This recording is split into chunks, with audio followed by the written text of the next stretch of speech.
Hello student, আজ শতকরার আর একটা video নিয়ে এসেছি। দেখো, 48 হলো 60-এর কত শতাংশ? চারটে অপশন আছে, 72, 78, 75 না 80। এর আগের ভিডিওতে আমরা একটু সহজ টাইপের শতকরার অঙ্ক দেখেছিলাম এবং আজ এই ভিডিওতে একটু আমরা ওর থেকে একটু কঠিন একটু অঙ্ক দিকে যাব। তো বলছে 48 60-এর কত শতাংশ। তাহলে তুমি ধরে নাও যে 60 এর মানে এর মানে গুণ x শতাংশ। x শতাংশ মানে x/100, এটাই সমানই হচ্ছে আমার 48। আমার তো এটাই জানতে চেয়েছি যে 48 হলো 60-এর কত শতাংশ। তাহলে 48 হলো 60-এর x শতাংশ। শতাংশ মানে 100, শতকরায় প্রকাশ করা মানে কি 100 প্রকাশ করা। 60-এর x% হলো 48।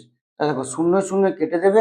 এখন এটার মানে কি x ইন্টু নিশ্চয় 6/10।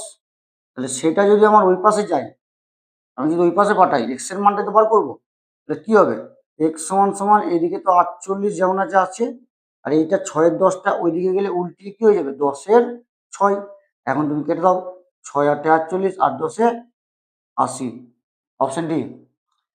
পরেরটা দেখো, একটি সংখ্যার 50% যদি 80 হয়, তাহলে সেই সংখ্যার 250% কত হবে? এটা ওটার থেকে আরেকটু ডিফিকাল্ট, কিন্তু কিছুই নয়। কি করে করবে বলছে, একটি সংখ্যার, তাহলে ধরে নাও না সেই সংখ্যাটা হচ্ছে এক্স। একটি সংখ্যার 50% মানে এক্স এর 50% মানে নিচ্ছে 100। যদি 80 হয়, তার মানে এইটা সমান বলতে চাইছে তোমার 80। তাহলে সেই সংখ্যার 250% কত? তাহলে আগে এই এক্স এর মানটা বার করে নি নাকি। এক্স সমান তাহলে কি হয়ে যাবে, 80 যেমন আছে 80, এটা হয়ে যাবে 100/50, কারণ এটা উল্টে যাবে ওই পাশে গেলে। তাহলে এক্স এর মান পেয়ে গেলাম এটা। তাহলে বলছি এখন সেই সংখ্যার মানে এই সংখ্যার 250% কত?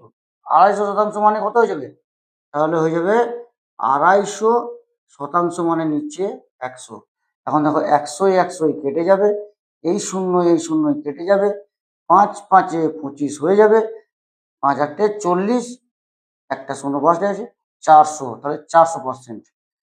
ভিডিওটা যদি তোমাদের ভালো লেগে থাকে, তাহলে চ্যানেলটাকে আমার সাবস্ক্রাইব করে দিয়ে ভিডিওটা একটু লাইক করে দিও।